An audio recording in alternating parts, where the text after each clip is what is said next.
How about you? Today, I would like to talk about zakat, the fourth pillar of Islam.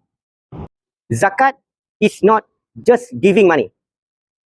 It is our duty to share a part of our wealth with the poor, the needy, and facing difficulty. Zakat also strengthens silaturahim or brotherhood. When we help others, love and respect grow among people. The poor feel supported and the community becomes more united. As Ramadan comes to an end and Shawwal approach, it is very important to pay zakat early. This helps the needy celebrate Eid al-Fitr with happiness with their loved one, and we fulfill our religious duty on time.